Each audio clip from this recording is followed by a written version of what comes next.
وہ نبیوں میں رحمت لقب پانے والا، مرادیں غریبوں کی برلانے والا۔ مروی ہے کہ نبی کریم صلی اللہ علیہ وآلہ وسلم پر ایک عورت کوڑا پھینکتی تھی۔ ایک دن اس نے کوڑا نہ پھینکا تو آپ صلی اللہ علیہ وآلہ وسلم اس کے گھر چلے گئے، اس کے گھر کو صاف کیا، پانی بھرا تو وہ عورت آپ کا اخلاق دیکھ کر مسلمان ہو گئی۔ اس واقعے کی تحقیق کے بارے میں سوال کیا گیا۔ مروی ہے کہ ایک عورت مکہ کے اندر خریداری کے لیے آئی تو اس عورت کو کہا گیا کہ یہاں ایک شخص ہے، اس کی بات نہ سننا، وہ جادوگر ہے، شاعر ہے۔ اس عورت نے گٹھڑی اٹھائی، مکہ سے باہر نکل گئی اور باہر جا کر بیٹھ گئی۔ چنانچہ نبی کریم صلی اللہ علیہ وآلہ وسلم کا گزر ادھر سے ہوا۔ آپ صلی اللہ علیہ وآلہ وسلم نے پوچھا کہ آپ کہاں جانا چاہتی ہیں؟ تو اس نے بتایا فلاں جگہ پر۔ آپ صلی اللہ علیہ وآلہ وسلم نے اس کا سامان اٹھایا اور وہاں اس عورت کو پہنچا دیا تو وہ عورت کہنے لگی کہ تم اچھے آدمی معلوم ہوتے ہو، تمہیں نصیحت ہے کہ یہاں ایک شخص نبی ہونے کا دعویٰ کرتا ہے، وہ جادوگر ہے، اس سے بچ کر رہنا۔ اس کی باتیں سن کر نبی کریم صلی اللہ علیہ وآلہ وسلم نے فرمایا کہ وہ شخص میں ہی ہوں۔ تو عورت کہنے لگی آپ پھر غلط نہیں ہو سکتے۔ چنانچہ اس عورت نے اسلام قبول کر لیا۔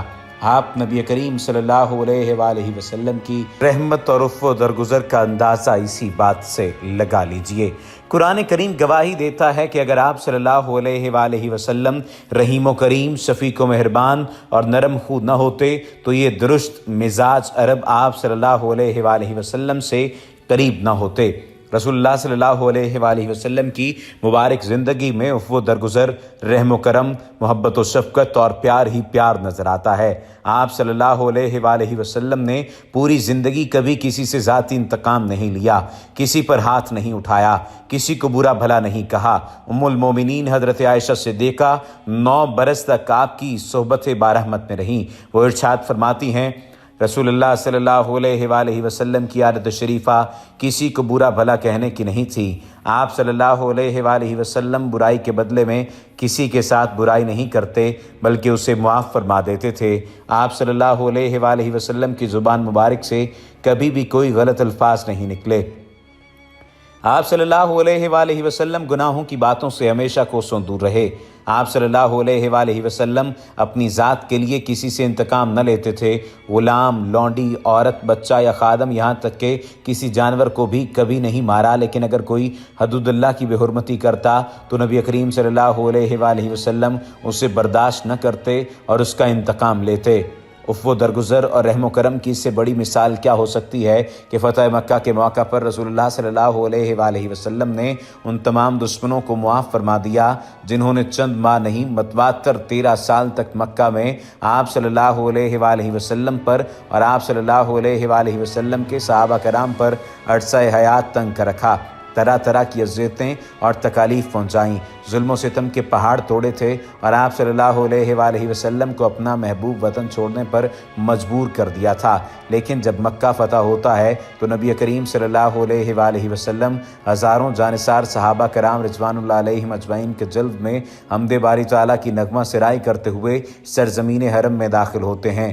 سب سے پہلے بیت اللہ شریف تشریف لاتے ہیں، نماز ادا کرتے ہیں، اللہ رب العزت کا شکر ادا کرتے ہیں۔ صحن حرم دشمنان اسلام سے بھرا ہوا ہے، وہ سراسیمہ اور خوف زدہ ہیں کہ آج ہمارے تمام اگلے پچھلے برے کرتوتوں کا حساب کتاب چکایا جائے گا کہ اچانک آواز بلند ہوتی ہے، اے قریش کے لوگو، تم سوچ رہے ہو کہ میں تمہارے ساتھ کیا معاملہ کرنے والا ہوں؟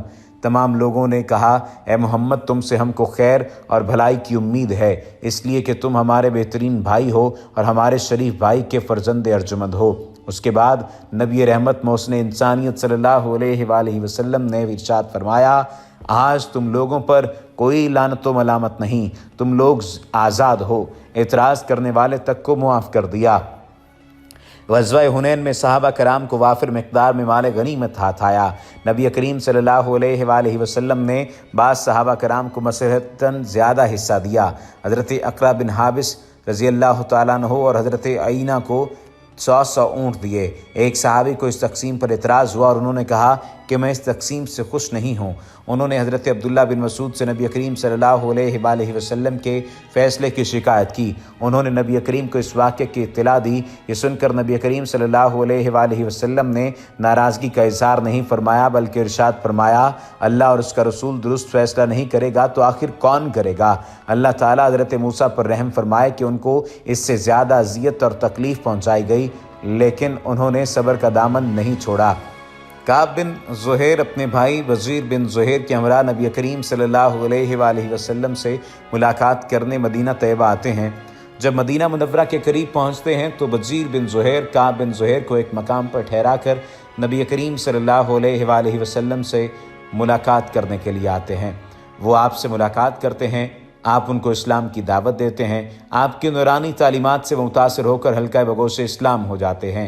जब काब बिन ज़ुहैर को वाक़े की इत्तला होती है तो वो बरहम हो जाता है। नबी करीम सल्लल्लाहु अलैहि वसल्लम की शान मुबारक में हुज्विया अशआर लिखता है। नबी करीम सल्लल्लाहु अलैहि वसल्लम को जब इसका इल्म होता है तो आप उसकी गर्दन जनी का हुक्म फरमाते हैं। जब हज़रत वज़ीर ने ख़त लिखकर काब बिन ज़ुहैर को नबी करीम सल्लल्लाहु अलैहि वसल्लम को आला अखलाक और खसाल से आगाह करते हैं, जिनको सुनकर उनके दिल की दुनिया बदल जाती है। वो ऊँट पर सवार होकर मदीना मुनव्वरा आते हैं, ऊँट को मस्जिद नबवी शरीफ के सहन में खड़ा करते हैं और रिसालत मआब सल्लल्लाहु अलैहि वसल्लम की खिदमत में हाजिर होकर कबूल इस्लाम का ऐलान करते हैं। अपना मशहूर कसीदा बानते साथ का नजराना अकीदत पेश करके मुआफ़ी के तलबगार होते हैं। नबी करीम सल्लल्लाहु अलैहि वसल्लम की करीम ज़ात न सिर्फ मुआफ़ी का परवाना देती है, बल्कि फ़र्त मुसर्रत में अपनी रिदाए मुबारक उन्हें इनायत फरमा देते हैं। खैबर की यहूदी औरत ज़ैनब बिनते अल हारिस ने नबी करीम सल्लल्लाहु अलैहि वसल्लम की खिदमत में ज़हर आलूद बकरे का गोश्त पेश किया। आपने नवाला चक्कर थूक दिया। आपने सहाबा कराम को हुक्म दिया कि गोश्त कोई इस्तेमाल न करे, इसलिए कि ये ज़हर आलूद है, और आप सल्लल्लाहु अलैहि वसल्लम ने यहूदी औरत को हाज़िर करने का हुक्म फरमाया। जब वो रिसालत मआब सल्लल्लाहु अलैहि वसल्लम की खिदमत में हाज़िर हुई तो आप सल्लल्लाहु अलैहि वसल्लम ने उससे दरियाफ़्त फरमाया कि तुमने ये हरकत क्यों की। उसने जवाब दिया कि मैं आज़माना चाहती थी कि आप वाकई अल्लाह के नबी हैं या नहीं। अगर आप वाकई अल्लाह के नबी हैं तो अल्लाह ताला आपको इसकी इत्तला देंगे, और अगर आप झूठे हैं तो हम लोगों को आपसे राहत मिल जाएगी।